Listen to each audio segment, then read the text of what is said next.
Salut à tous, bienvenue sur Fundroid.fr. Aujourd'hui, on se retrouve pour la présentation du Realme GT7, qui est un smartphone milieu de gamme, presque haut de gamme, puisque vous verrez qu'il a une fiche technique assez solide, assez costaud. Un appareil qui est sorti là il y a à peu près un mois, donc qui est un beau petit appareil, donc là qui est sur un format un peu plus ancien entre guillemets, parce qu'on est sur un format un peu plus rectangulaire, alors que la mode est plutôt aux appareils très arrondis, très ronds, type un petit peu iPhone. Là, on est sur un appareil qui est sur un format qui rappelle pas mal forcément le Realme GT7 Pro qui était sorti il y a maintenant quelques mois, mais tout ça avec une fiche technique assez sympa et un super rapport qualité-prix. Donc on va décortiquer un petit peu tout ça ensemble. Donc dans un premier temps, on peut voir ici le bouton Power, les boutons de volume, en dessous le tiroir SIM, le port USB-C, et donc ce bel écran. On va regarder un petit peu tout ça en détail. Donc Realme, qui est une filiale du groupe Oppo OnePlus, donc qui a une interface qui s'appelle Realme UI, mais qui finalement rappelle énormément celle de ColorOS, celle que vous retrouvez justement chez Oppo. Alors pourquoi ce smartphone il est si intéressant? Je pense que vous l'avez vu tout de suite, la batterie est gigantesque. 7000 mAh, je ne crois pas qu'il y a d'autres smartphones qui ont de plus grosses batteries que ça sur le marché. En tout cas, si ce n'est peut-être certains appareils durcis. Mais là, on est quand même sur un téléphone qui est relativement fin, malgré cette énorme batterie.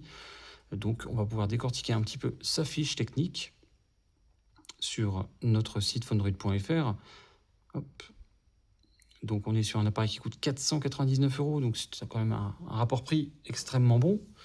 499 €, c'est quand même un prix d'appel assez intéressant. Donc il existe en 12 256, il existe en 12 512, il existe en noir et il existe en bleu, donc un bleu un petit peu flashy, qui sera un peu plus original, je dirais. Au niveau de la fiche technique, on est donc sur un écran de 6,78 pouces, donc un format très classique de nos jours en 2025. Un écran AMOLED 120 Hz, LTPO, 6000 nits, donc là on est sur une luminosité extrême si le besoin s'en fait sentir.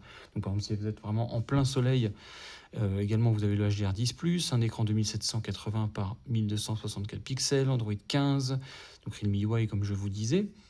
Un nouveau CPU, le MediaTek Dimensity 9400E, donc qui est une version un peu moins puissante que le 9400 tout court, qui était particulièrement efficace. Mais donc là, ce 9400E, vous aurez quand même de très très bonnes performances. Donc c'est un octa-core en 4 nanomètres, donc qui consomme peu et qui chauffe peu. Au niveau de la caméra, on en retrouve 3, donc un capteur principal de chez Sony de 50 millions de pixels, un téléphoto de 50 millions de pixels également de chez Samsung et un ultra grand angle de 8 millions de pixels, ainsi qu'un 32 millions de pixels de chez Sony en caméra frontale. Vous retrouvez la reconnaissance faciale, la double SIM, la 2G, 3G, 4G, 5G, Wi-Fi 7, ça c'est vraiment pas mal également pour le rapport prix de ce téléphone, le Bluetooth 5.4, le NFC, le capteur d'empreinte digitale qui est sous l'écran, une batterie comme je vous disais gigantesque de 7000 mAh, qui en plus recharge en 120 watts SuperVOOC. Malheureusement, il n'y a pas de chargeur dans la boîte, comme vous pouvez le constater. Vous avez juste le câble USB et quand même une petite housse. On n'est pas exactement sur du silicone, en tout cas on est sur du silicone avec une certaine texture, donc qui est plutôt sympa, mais pas de chargeur. Donc le chargeur, vous pouvez le retrouver dans notre boutique fundroid.fr. Le poids 213 grammes, ce qui est très contenu quand même pour une batterie aussi massive. Donc là vraiment avec 7000 mAh, je pense que vous pourrez tenir 2 à 3 jours sans grande difficulté.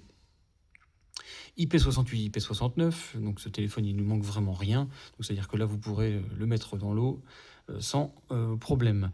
Il supporte toutes les langues, il a tous les services Google, donc il est totalement complet et optimal pour une utilisation en Europe. Toutes les applications Google sont ici et je vais vous montrer celle qui vous intéresse certainement le plus, qui est Android Auto, donc qui est ici. Voilà. Donc vraiment, ce téléphone, c'est, je pense, actuellement le meilleur rapport qualité-prix de notre boutique, sans grande difficulté. Son tarif est extrêmement agressif, les performances sont très très bonnes, vous avez un triple capteur photo, donc très polyvalent également, vous avez une batterie énorme, un bel écran, donc franchement, n'hésitez pas, celui-ci, vous pourrez aller dessus sans problème. Voilà, je vous dis à bientôt.